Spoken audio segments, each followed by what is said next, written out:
그래서 한국 주식이 부진한 이유 명확하게 한국 사람들이 안 사서다. 근데 저는 임박해 왔다고 봐요. 2025년도에는 한국 주식시장을 상당히 좋게 보고 있고. 어느 섹터 좀 보세요? 아유 죄송합니다. 왜냐하면 수출의 불확실성이 커져 있기 때문에. 저 대표님 원래 증권사 애널리스트 출신이시잖아요. 네. 그래서 뭐 좀 가상 시장에 대해서 한번 여쭙고 싶은데 요즘 뭐 비트코인 굉장히 뭐 가상자산 상승세가 좀 거침없는데요. 앞으로 좀 어떻게 될까요? 뭐 계속 지금 뭐 좀 보유하고 있는 것도 괜찮은 건가요? 저는 오히려 비트코인은 장기 전망을 좀 하셨으면 좋겠어요. 네. 사실 이제는 이 가상자산이 쉽게 말해서 자산화되고 있잖아요. 이게 흥미로운 지점이죠. 왜냐하면 탈중앙화를 꿈꾸면서 암호화폐가 생기고 비트코인이 생겨났는데 오히려 기존의 화폐에 편입되고 그리고 기존의 화폐로 예를 들어서 가치 평가되면서 가격이 막 더 급등하고 있는 상황이잖아요. 그래서 이거는 어쩔 수 없는 현상일 수도 있겠다. 결국에는 이런 현상이 장기적으로 유지가 된다고 일단은 전제하면 굉장히 비트코인은 우월한 자산이 될 수가 있습니다. 그건 전 두 가지 측면에서 보고 있는데 첫 번째는 뭐냐면 이 가상자산이나 암호화폐를 투자하는 사람들이 젊은 세대가 많잖아요. 근데 젊은 세대는 가면 갈수록 소득도 늘어나고 그죠? 자산도 늘어나겠죠. 그럼 제일 먼저 어디에 투자하게 될까요? 암호화폐죠. 그러니까 그게 투자할 때 가장 중요한 건 자신의 경험이거든요. 그래서 대한민국이 부동산 비중이 높은 거예요. 고령 세대가. 고령 세대는 부동산으로 좋은 경험이 너무 많아요. 그렇기 때문에 부동산을 절대 놓지 않는 거죠. 마찬가지로 암호화폐가 특히 이 MZ를 중심으로 한 젊은 세대들의 중요 자산이 됐다라는 건 앞으로도 암호화폐가 굉장히 우월한 그런 자산 효과를 낼 수 있는 그런 측면이 저는 있다고 보고 있고요. 네. 두 번째 측면은 이제 트럼프 당선이 되면서 암호화폐라든지 비트코인이 미국의 달러의 기축통화의 일종의 어떤 대안? 그런 거로 작용할 수도 있겠다. 네. 왜냐하면 공급이 제한도 있기 때문에. 그러니까 이렇게 새로운 자산은 단기 전망을 하는 것보다 장기 전망을 하는 게 좋습니다. 예를 들어서 AI 반도체가 처음 나왔을 때 우리가 단기로만 보면 뭐 AI가 되냐 마냐 이 논란을 엔비디아를 어떻게 샀겠습니까? 근데 엔비디아를 장기로 전망하고 장기에는 이렇게 되게 크게 될 거다라고 해서 그래서 조금씩 샀으면 엄청나잖아요. 그런 측면에서는 비트코인을 중심으로 해서 암호화폐나 가상자산은 장기로 전 좋아질 수 있다고 보고 있어요. 일단 또 트럼프 개입으로 인해서 전쟁을 좀 멈출 거다라는 이야기도 있고요. 그러다 보면 뭐 재건 사업과 관련된 건설주 앞으로 조금 더 좋지 않겠냐 이런 이야기도 좀 있더라고요. 그쪽 섹터는 좀 어떻게 보고 계세요? 근데 그러한 재건 사업이 대한민국 건설사들이 할 수는 있는데 뭐 일시적으로는 그래서 주가가 움직일 수는 있는데 돈이 안 돼요. 그러니까 예를 들어서 뭐 10조 원을 수주한다. 근데 수익성이 낮거든요. 그리고 워낙 불확실성이 큰 사업이기 때문에 여러분들이 본질적으로 잘 보셔야 된다. 수주 왔을 때는 뭐 주가가 급등할 수는 있어도 그게 뭐 지속적으로 회사의 발전을 만들거나 이익을 만들어내는 구조는 될 수 없다. 이런 어떤 테마주는 대응하시는 영역이에요. 미리 전망하는 영역이 아니라. 네, 그래서 예를 들어서 이거죠. 한국에 건설 수주하겠는데 내가 그래서 조금씩 사줘야겠다. 이게 아니에요. 이런 테마가 붙는 거는 수주하면 사면 돼요. 수주하면 확인하고. 네. 그래도 늦지 않아요. 네네. 그러니까 다 먹을 욕심만 버리면 돼요.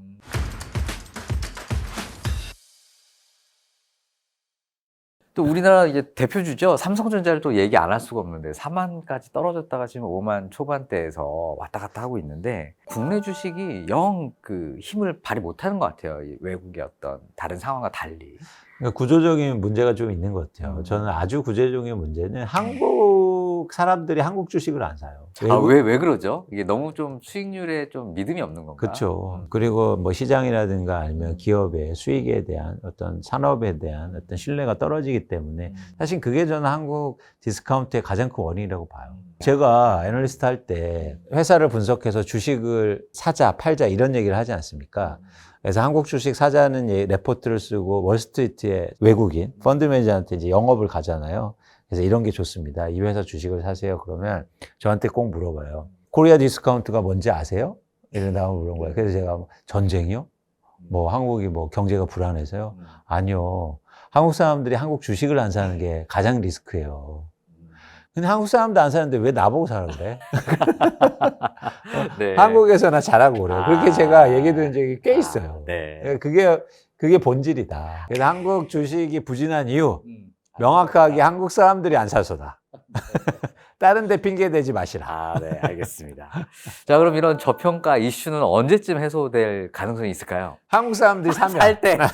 그것도 확인하고 사면 되는 건가요? 근데 저는 네네. 임박해 왔다고 봐요. 이건 여러분들이 이제 좀 가려서 들으실 필요가 있는데 저는 개인적으로는 2025년도에 한국의 주식시장을 상당히 좋게 봅니다.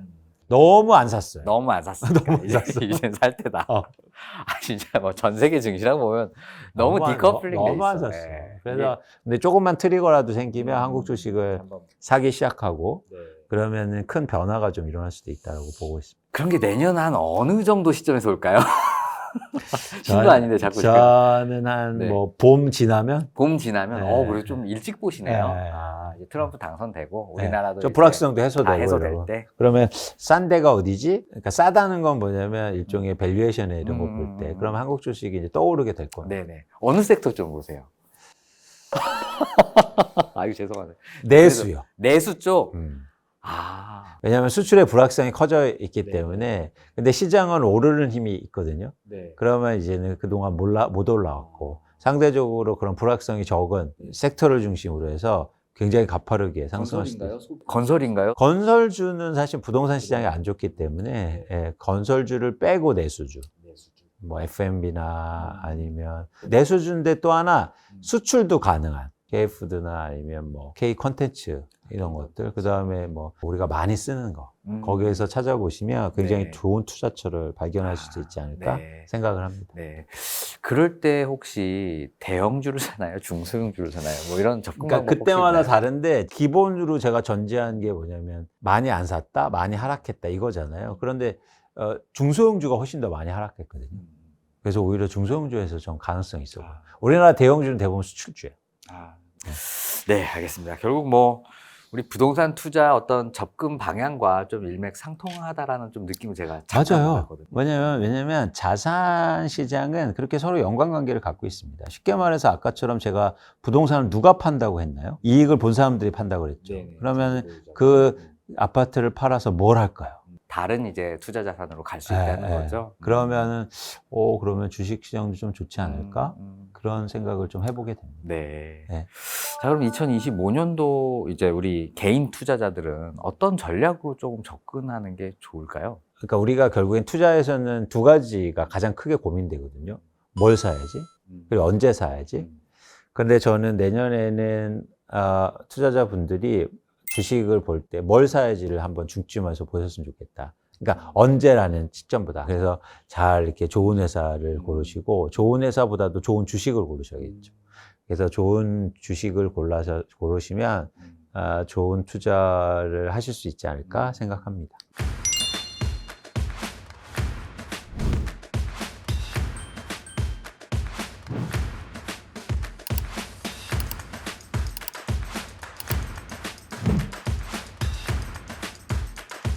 대표님 지난 9월에 책을 한 권 또 내셨더라고요. 그 책 내용이 좀 흥미로운데요. 대한 경제 부흥회라는 또 책을 써주셨어요. 어떤 내용일까요? 그러니까 역설적 상황을 좀 일단 현재는 얘기한 건데 지금 굉장히 안 좋으니까 이걸 부흥시켜보자 이런 의미도 있고 또 하나 뭐냐면 이 좋은 시절이 오고 있다. 그래서 희망을 갖자. 그래서 좀 더 한국 경제의 본질적인 면 부동산과 내 집 마련 어떻게 하고 주식 투자 어떻게 했으면 좋겠다. 그래서 그런 좋은 시절이 오고 있으니까 많은 분들이 좀 본질에 대해서 고민하고 그리고 또 하나 행동까지 하셨으면 좋겠다라는 관점에서 쓴 책입니다. 아, 네. 책 내용 중에서 핵심 내용인 것 같은데 주식은 와시고 또 부동산은 웬이다 이런 문구가 조금 눈에 띄더라고요. 그렇죠. 오늘 이제 전반적으로 처음에는 부동산을 얘기했는데 이제 부동산에서 잘 생각해 보시면 제가 어딜 사자는 말씀을 드린 적이 없어요. 대부분 방점이 언제냐는 거죠. 왜냐하면 거기에서 차별화가 나오기 때문이에요. 왓이 중요하죠, 부동산에서. 근데 거기서는 차별화가 크지 않아요. 좋은 데는 다 안다고요. 그런데 시점은 큰 차이를 만듭니다. 그래서 여러분들이 오히려 차이를 만들기 위해서는 부동산은 웬을 고민하고, 반대로 주식은 차이를 만들려면 왓을 더 고민해야 된다. 근데 우리는 주식 투자할 때 매일 그런 얘기만 하거든요. 아유, 어제 살 걸. 아, 오늘 팔았어야 되는데 오전에 왜 안 팔았을까? 의미가 없다. 언제나 사고 팔 수 있는데 왜 언제를 고민하십니까? 오히려 좀 본질적으로 뭘 사야 될지를 고민하면 굉장히 좋은 투자를 하실 수 있다고 생각합니다. 네, 감사합니다.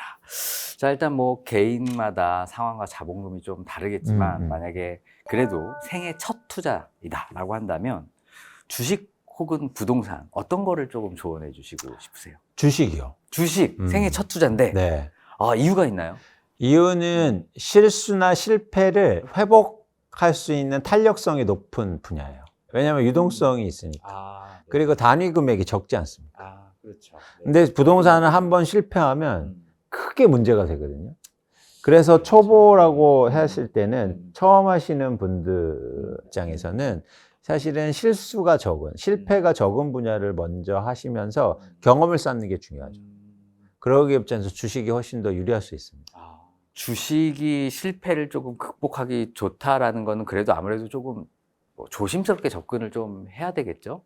변동성이 좀 크니까. 그렇죠. 그래서 예를 들어서 뭐 한 주를 사면서 이렇게 한번 시장을 경험해 보다. 이게 충분히 할 수 있지 않습니까? 근데 나 아파트 한 채 사면서 좀 연습해 봐야지. 이게 안 되지 않습니까?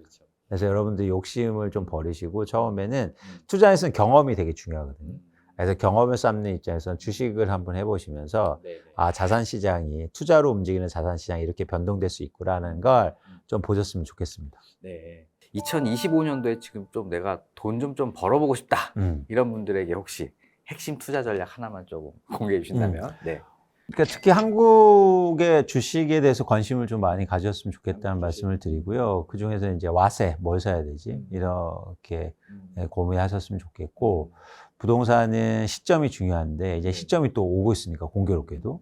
그래서 가장 좋은 트랙은 사실은 주식으로 돈을 좀 벌어서 좋은 시점에 왔을 때 부동산을 사는 거죠. 일타쌍피네요. 네. 듣기만 해도 그냥 갑자기 제가 흐뭇해집니다. 네. 제가 뭐 이대로 좀 잘 됐으면 좋겠다라는 생각이 들고요. 마지막으로 이제 새해를 앞둔 시점인데요. 부동산에 관심이 있는 실수요자분들 그리고 투자자분들에게 한 말씀 좀 한번 조언 부탁드릴게요. 많은 분들이 조급해하지 않으셨으면 좋겠어요. 왜냐하면 기회는 언제나 있다. 그리고 때를 기다리면 항상 조급해지거든요. 투자에서는 때가 없어요. 항상 기회가 있기 때문에 너무 조급하게 생각하지 마시고 항상 가격은 올랐다가 떨어지고 떨어지다가 올리니까 여러분들이 그 기회를 잡으시려는 노력을 하시면 좋겠다라는 말씀을 꼭 드리고 절대 조급하게 생각하지 마시라. 네, 오늘 뭐 안 그래도 많이 바쁘실 텐데 이렇게 소중한 시간 내주셔서 감사드리고요. 자, 오늘 영상이 좋으셨다면 구독, 좋아요, 알림 설정 부탁드리고요. 지식이 되고 돈이 되는 부동산 클래스는 다음에도 좋은 영상으로 찾아뵙도록 하겠습니다. 근데 왜 끝까지 보시고 구독 안 하시나요? 들으셨죠? 구독 꼭 부탁드릴게요. 새해 복 많이 받으시고 네, 구독해 주십시오. 네, 감사합니다. 네.